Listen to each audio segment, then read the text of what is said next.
need our sympathetic nervous system when there's a real threat so that we can act. So conscious breathing patterns are highly effective in regulating our nervous system. Hi, this is Jim Breon. I'm a licensed marriage and family therapist and licensed professional clinical counselor. And welcome to this YouTube channel where we discuss all things mental health. What I'm talking about today is actually one of the best things that a person can learn how to do to manage stress and anxiety. And that's learning conscious breathing techniques or conscious breath work. What I mean by conscious is, when we're going through our day-to-day lives, we're really not conscious of our breathing. And that's a great thing because our lungs just automatically work for us, bringing oxygen into our lungs and nourishing our body and our organs. But when we're stressed or when we're feeling anxiety, our breathing patterns start to change, and that affects the way that we feel physically, how we respond emotionally and psychologically. And one of the conscious breathing patterns that I'd like to actually teach you is called box breathing. Sometimes they refer to it as tactical breathing, and I'll go into the reasons for that. But first, talking about anxiety. What is anxiety? Anxiety is a physiological and a psychological response to stressful situations, dangerous situations, or new situations. And it manifests in people in different ways. There's a physiological response, there's a psychological response, and often a behavioral response. It changes the way that we behave, the way that we act. One thing to recognize is that stress and anxiety are not always a bad thing. In fact, sometimes they can actually be positive. Clinically, we talk about different forms of stress, including eustress, EU stress, or distress. Eustress is the stress that we feel normally when you have a big presentation to do at work. And that stress is trying to tell you something. That stress is warning you that there's a lot riding on this presentation. You better really have your facts together, you better practice. Same thing if you are a student, and you have a big math exam coming up. You start to feel stress before it because that stress is telling you, get ready, study, make sure that you read everything you're supposed to read. When stress and anxiety start to become a problem is when they're chronic, ongoing, and when they're not managed. So our anxiety can become generalized, meaning that initially you might be anxious about a particular situation or a particular set of conditions. But if your anxiety isn't managed, then it can start to generalize to you're anxious about everything all the time. And that's what we start to think of as an anxiety disorder, where it's overwhelming, unmanageable, and becomes generalized. So that's why it's important to learn different ways of managing anxiety. First of all, there's different types of anxiety disorders. There's generalized anxiety disorder, social anxiety. PTSD is a form of anxiety disorder. Phobias, people can have fears of specific things. Obsessive compulsive disorder is basically an anxiety disorder. And panic disorder. This is where people are so anxious that they start having panic attacks. And when the panic attacks are chronic and unmanaged, that's what we call panic disorder.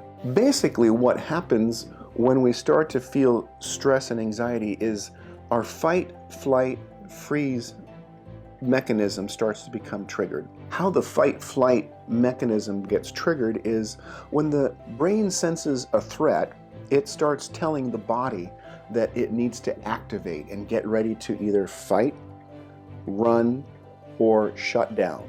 And what happens is the brain starts releasing cortisol, adrenaline, and norepinephrine.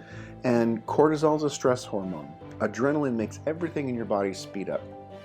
Norepinephrine makes your blood vessels constrict, so your blood pressure goes higher. And what happens then is all of your blood pressure starts to move to your extremities, because if you need to run from an animal that's going to attack you, or somebody who's coming after you, that looks like they're going to hurt you, you need to be able to run and maybe fight off an assailant. But then your blood directs away from your internal organs, because if you're running from a saber-toothed tiger, so to speak, you don't need to be digesting your food at that moment.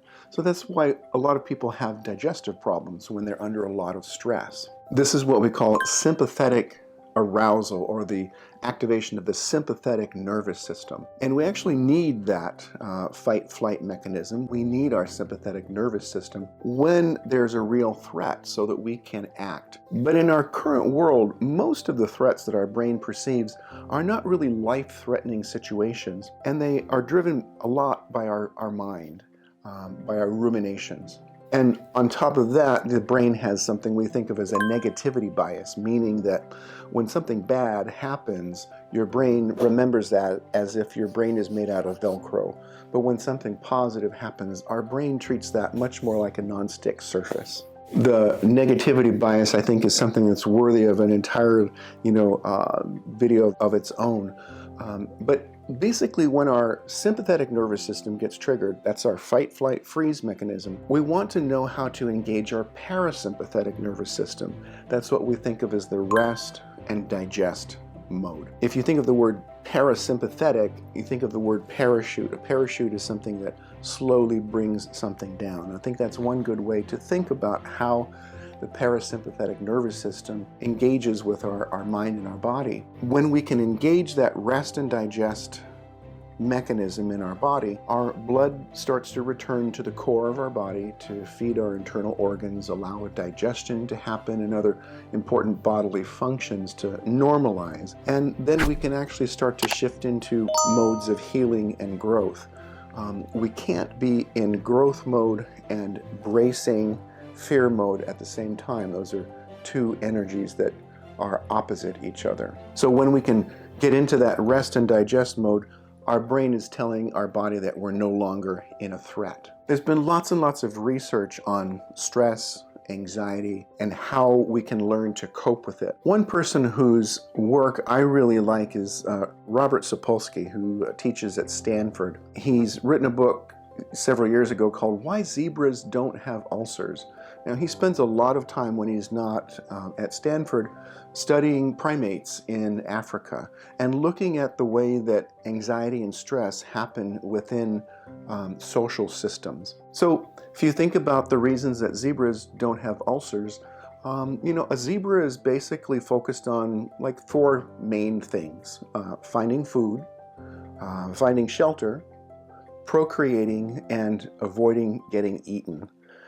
Surviving. So zebras aren't concerned with taxes and late fees, getting good grades, their Facebook profile, planning for college, planning for retirement, climate change, the rise of disinformation and authoritarianism, artificial intelligence, and the in-laws who hate me. But today, humans are more and more detached from their body, and we live in our heads much of the time in that state of constant rumination.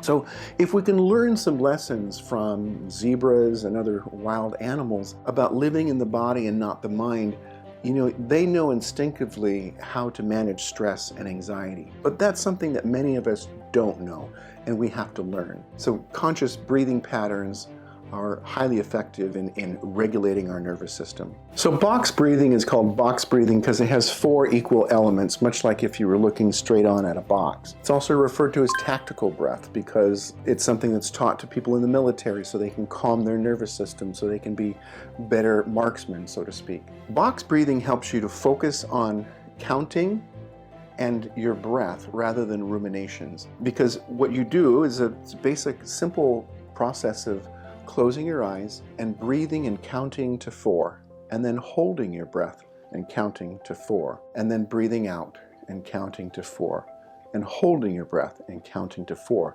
and repeating in that way.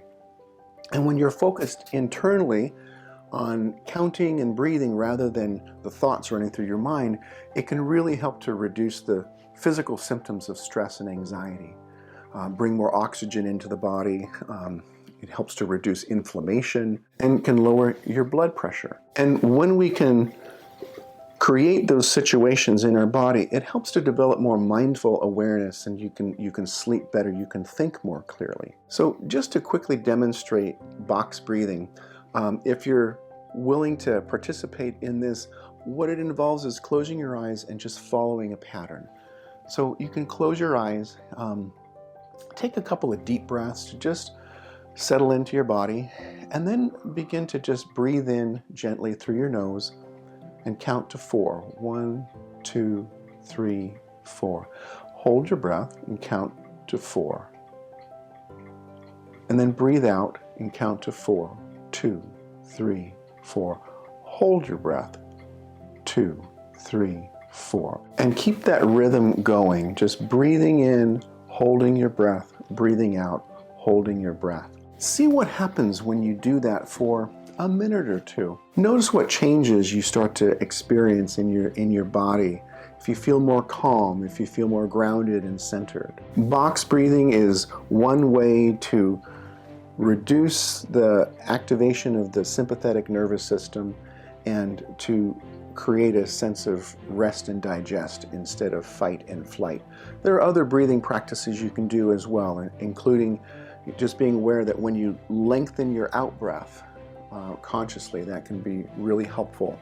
Our in-breath energizes our body, and our out-breath relaxes our body. So if you were to close your eyes for a minute or two and just breathe in and count to 4, and then breathe out and count to 6 or 7. In to 4, out to 6 or 7. That's another way to consciously use your breath to regulate your nervous system. If the videos are helpful, I encourage you to like and subscribe and sign up for notifications so we can let you know when there's more content coming out. Until the next time, take care of yourselves and take care of each other.